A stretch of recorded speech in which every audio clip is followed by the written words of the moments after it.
Hello aspiring teacher, welcome to KS Batch. In this video I provide you 10 MCQ with detailed explanation in 10 minutes. So please make sure you listen carefully. Please make sure you watch it up to the very end. So let's start the video. First question है हमारा, a narrow strip of the land joining the two land masses is known as option A strait, option B isthmus, option C island, option D bay. Island का तो मतलब होता है कि जिसके चारों बाजू से पानी से घिरा हुआ होता है, ऐसी लैंड को आइलैंड कहता है, तो ये नहीं होगा, बे भी नहीं होगा। हमारे पास स्ट्रेट और इस्थुमस है, तो बहुत बार लोग कंफ्यूज हो जाते हैं स्ट्रेट एंड इस्थुमस के बारे में, तो उसके डिफरेंस के बारे में बात करते हैं। स्ट्रेट के बारे में डिस्कस करते हैं। तो स्ट्रेट क्या होता है? A strait is a narrow passage of the water connecting the two large water bodies like the seas and the oceans. Strait एक पतला जल का रास्ता होता है जो दो बड़ी वाटर बॉडीज को ज्वाइन करता है। जैसे कि एग्जाम्पल हो गया park straight. Park straight India और श्रीलंका से गुजरता है एंड इंडिया और श्रीलंका को सेपरेट करता है and Bay of Bengal and Indian Ocean को कनेक्ट करता है। अब इस्थमस के बारे में देखते हैं। A narrow strip of the land joining the two land masses is called the isthmus. जो दो बड़ी लैंड मासेस को ज्वाइन करता है उसे इस्थमस कहा जाता है। जैसे कि एग्जांपल हो गया इस्थमस ऑफ पनामा, जो ये रहा, ये north America and south America को कनेक्ट करता है and Atlantic ocean and Pacific ocean को सेपरेट करता है। तो बस हमें याद रखना है कि जब दो बड़ी सी वाटर बॉडीज ज्वाइंट होती है तो उसे स्ट्रेट कहते हैं, और जब दो बड़ी सी लैंड मासेस ज्वाइंट होती है तो उसे कहते हैं इस्थमस। जब दो बड़ी सी लैंड मासेस ज्वाइंट होती है तो उसे कहते हैं इस्थमस। क्वेश्चन में पूछेंगे दो लार्ज वाटर बॉडीज ज्वाइन होती है तो स्ट्रेट हो जाएगा, option A will be correct. अगला क्वेश्चन है, the Big Bear is an example of. Option A Milky Way, option B constellation, option C star, option D galaxy. Big Bear है जो constellation का एग्जाम्पल है, option B is correct. Constellation के बारे में देखते हैं। A constellation is a group of the stars in the sky that forms a pattern and has a name. जब रात में आसमान देखते हैं तब स्टार्स का ग्रुप दिखाई देता है और यही ग्रुप की वजह से एक पैटर्न सा फॉर्म होता है जिसे कॉन्स्टेलेशन कहा जाता है। Now let's look at the example of the constellation. First is big बेर। The Big Bear constellation is also known as Ursa Major. It's one of the most well-known and the easily recognizable constellation in the night sky, particularly in the northern hemisphere. ये constellation एक बेर की shape के pattern form करता है जिसकी वजह से उसको बिग बेर, ग्रेट बेर या उर्सा मेजर कहा जाता है। Next example of the constellation is Orion. It is a look like a person holding a sword and the shield with a belt. ये एक हंटर की तरह पैटर्न फॉर्म करता है जिसकी वजह से उसको ओरियन द हंटर कहा जाता है। नेक्स्ट है हमारा टॉरस द बुल। ये एक बुल की पैटर्न फॉर्म करता है और ये one of the oldest non constellation है। देन कैनिस मेजर, ये एक डॉग की पैटर्न फॉर्म करता है जिसकी वजह से उसको द ग्रेटर डॉग भी कहा जाता है। ये सब कॉन्स्टेलेशन के एग्जाम्पल थे, और भी कई सारे एग्जाम्पल है जैसे कि Leo the lion, Cancer, Aries, ये सब कॉन्स्टेलेशन ही है। हमें बस इतना याद रखना है कि कॉन्स्टेलेशन का मतलब होता है जब ग्रुप ऑफ द स्टार्स की वजह से कुछ पैटर्न फॉर्म होती है उसे ही कॉन्स्टेलेशन कहा जाता है। The English cultivated indigo in option A Jamaica, option B India, option C Caribbean island, option D Venezuela. Indigo को ब्लू गोल्ड के नाम से भी जाना जाता है।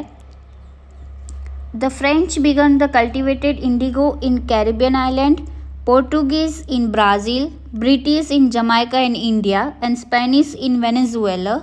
आंसर होगा the English cultivated indigo in option A Jamaica and option B India, दोनों सही हो जाएगा। ब्रिटिश ने कल्टिवेटेड किया था indigo in Jamaica and India, और कैरिबियन आइलैंड में हो जाएगा फ्रेंच और वेनेजुएला में हो जाएगा Spanish. So option first is correct. इसी क्वेश्चन के रिलेटेड जनवरी 2022 में क्वेश्चन पूछा गया है, By the 17th century, many European colonialists began to cultivate indigo. In this context, match the following correctly. यहाँ पे हमें मैच करना है।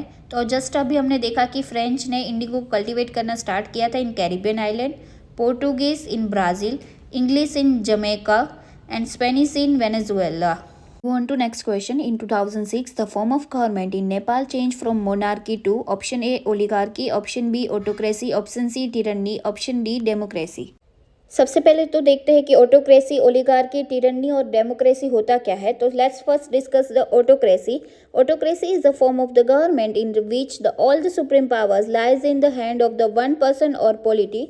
यहाँ पे रूल होता है बाय ओनली वन पर्सन। जैसे कि एग्जांपल जर्मनी हो गया, सऊदी अरेबिया हो गया, ब्रुनेई हो गया, ये सब ऑटोक्रेसी के एग्जांपल है जहाँ पे सिर्फ एक ही पर्सन होता है जो राज करता है और रूल एक ही पर्सन बनाता था और बाकी सब लोगों को उसका रूल्स फॉलो करने पड़ते थे। जैसे कि एडोल्फ हिटलर जो 1933 से 1945 तक लीडर थे जर्मनी के। हिटलर डिसीजन लेता था और बाकी सिटीज़न को उनके डिसीजन को फॉलो करना पड़ता था। उसके अलावा उनके पास और कोई चॉइस नहीं होती थी। इसे ही कहते हैं autocracy. Next is oligarchy. Oligarchy का मतलब होता है रूल बाय फ्यू पीपल और family. Oligarchy is a powerful form of the structure in which the power rests with a smaller number of the persons. This can be the wealth, nobility, corporate or military control. Oligarchy एक ऐसा government है कि जहाँ पे power कुछ individual wealth people के हाथ में होती है, जैसे कि एग्जांपल हो गया south Africa.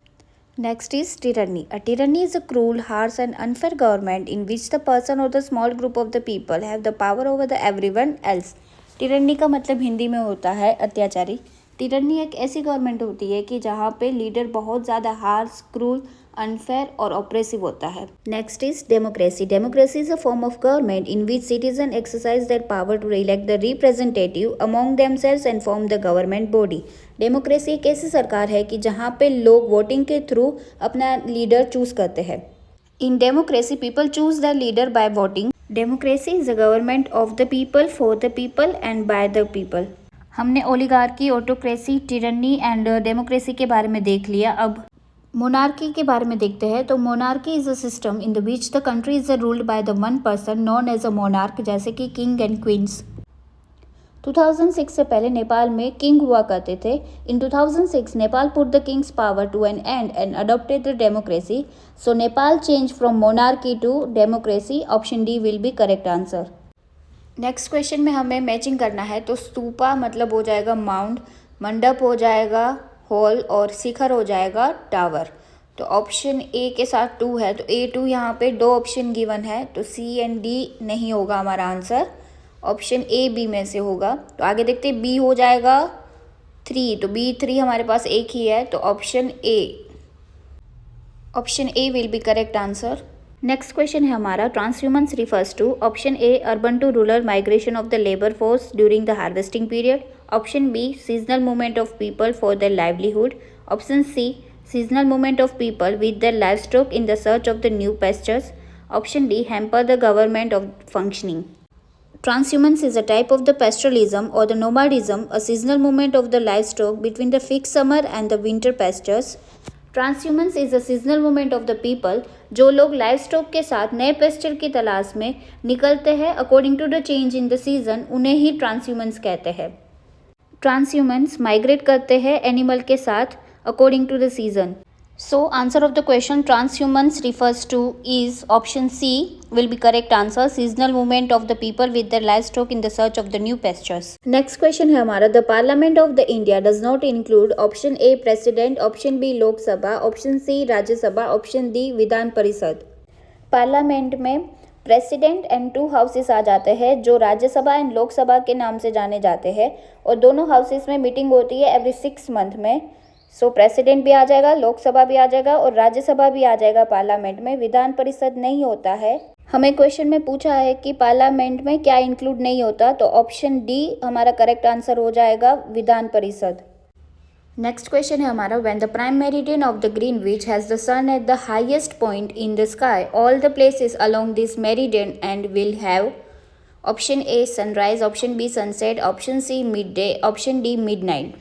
The prime meridian and the 180 meridian divide the earth into the 2 equal halves, which is the eastern hemisphere and the western hemisphere. When the prime meridian of the Greenwich has the sun at the highest point in the sky, all the places along the meridian will have the midday. जब सन highest point पे होता है तब meridian की places पे mid day या फिर नून होता है। आंसर हमारा हो जाएगा option C midday. That's it for today's video. Thank you so much guys for watching this video. I hope you learned something new today. Don't forget to subscribe to KS Batch for more future videos. See you soon in the next part. Until keep learning, stay curious, take care, bye.